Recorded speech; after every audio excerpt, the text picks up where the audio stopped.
Auto gas ಸಿಗದಿರುವಂಥ ಪರಿಣಾಮ auto ಚಾಲಕರು ಪ್ರತಿಭಟನೆ ಮಾಡಿದ್ರು, ತಮ್ಮ ಸಿಟ್ಟನ್ನು ಹೊರಹಾಕಿದ್ರು. ಈಗ ಒಂದು ಕೈ ನೋಡೇ ಬಿಡೋಣ ಅಂತ ಹೇಳಿ ಅಂದರೆ ಶತಪ್ರಯತ್ನವನ್ನು ಮಾಡಿ ಸಚಿವ KH ಮುನಿಯಪ್ಪ ಅವರನ್ನು ಆಟೋ ಚಾಲಕರು ಭೇಟಿಯಾಗಿದ್ದಾರೆ.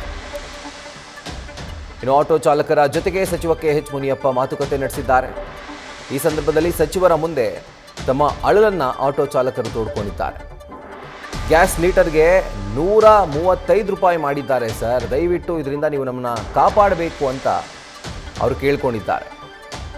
ಬೆಳಗ್ಗೆಯಿಂದ ಸಾಯಂಕಾಲದವರೆಗೂ ಕಾದರೂ ಕೂಡ ಗ್ಯಾಸ್ ಸಿಗ್ತಾ ಇಲ್ಲ, ಜೀವನ ನಡೆಸೋದು ತುಂಬ ಕಷ್ಟ ಆಗ್ತಾ ಇದೆ ಅಂತ ತಮ್ಮ ದುಃಖವನ್ನು ತೋಡ್ಕೊಂಡಿದ್ದಾರೆ. ಇದಕ್ಕೆ ಸಂಬಂಧಪಟ್ಟಂತೆ ಬಂಕ್ ಅವರನ್ನು ಕರೆಸಿ ಮಾತನಾಡ್ತೀನಿ ಅನ್ನುವಂಥ ಭರವಸೆಯನ್ನು ಸಚಿವರು ಆಟೋ ಚಾಲಕರಿಗೆ ಕೊಟ್ಟಿದ್ದಾರೆ. ದೃಶ್ಯಗಳಲ್ಲಿ ಗಮನಿಸ್ತಾ ಇದ್ರಿ, ಇವತ್ತು ಆಹಾರ ಸಚಿವ KH ಮುನಿಯಪ್ಪ ಅವರನ್ನು ಆಟೋ ಚಾಲಕರು ಭೇಟಿಯಾಗಿದ್ದರು. ತಮ್ಮ ದುಃಖ, ದುಮ್ಮಾನ, ಅಳಲು ಎಲ್ಲವನ್ನೂ ಕೂಡ ತೋಡ್ಕೊಂಡಿದ್ದಾರೆ. ಈಗಿರುವಂಥ ಪರಿಸ್ಥಿತಿಯಲ್ಲಿ 135 ರೂಪಾಯಿ 1 ಲೀಟರ್ ಗ್ಯಾಸ್ಗೆ ಕೊಡಬೇಕು ಅಂತಂದರೆ ಅದರಿಂದ ದುಡಿಯೋದು ಯಾವಾಗ, ಗಾಡಿ ಓಡಿಸೋದು ಯಾವಾಗ, ಸಂಪಾದನೆ ಮಾಡಿ ಮನೆಗೆ ತಗೊಂಡು ಹೋಗಿ ಸಂಸಾರ ನಡೆಸೋದು ಯಾವಾಗ? ಸೊ ಹೀಗಾಗಿ ನಮಗೆ ನೀವು ಪರಿಹಾರವನ್ನು ಕೊಡಲೇಬೇಕು. ಈಗ ಸಿಕ್ಕಾಕೊಂಡಿರುವಂಥ ದೊಡ್ಡ ಸಂಕಷ್ಟ ಏನಿದೆ ಅದರಿಂದ ನಮ್ಮನ್ನು ಪಾರು ಮಾಡಬೇಕು ಅನ್ನುವಂಥ ಮನವಿಯನ್ನು ಸಚಿವರ ಬಳಿ ಮಾಡಿಕೊಂಡಿದ್ದಾರೆ. ಇದಕ್ಕೆ ಸಚಿವರು ಕೂಡ ಸಕಾರಾತ್ಮಕವಾಗಿ ಸ್ಪಂದಿಸಿದ್ದಾರೆ. ಬಂಕ್ನವರನ್ನು ಕರೆಸಿ ಮಾತನಾಡ್ತೀನಿ ಅನ್ನುವಂಥ ಭರವಸೆಯನ್ನು ಸಚಿವ KH ಮುನಿಯಪ್ಪ ಆಟೋ ಚಾಲಕರಿಗೆ ಕೊಟ್ಟಿದ್ದಾರೆ.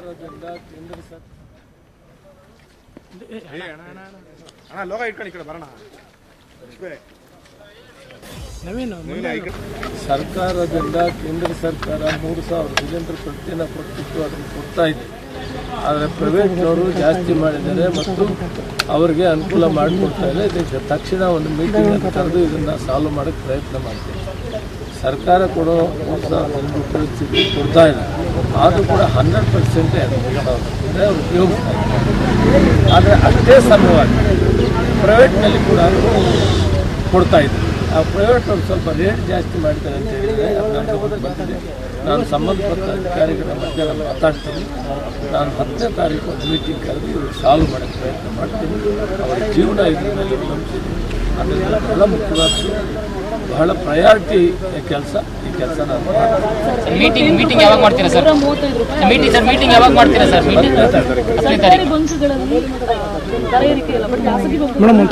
ಖಾಸಗಿಯವರು ಕೂಡ ಕರೆಸಿ, ಹೌದು ಖಾಸಗಿಯವ್ರನ್ನು ಜವಾಬ್ದಾರಿ ಇದೆ, ಕಾನೂನಿದೆ.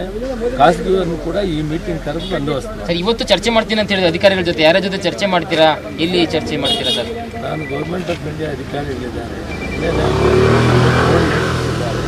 ಅವ್ರನ್ನೂ ಮಾತಾಡ್ತೀನಿ. ಪೊಲೀಸರು ನಮ್ಮ ವರಿಷ್ಠ ಅಧಿಕಾರಿಗಳನ್ನು ಮಾತಾಡ್ತಾರೆ.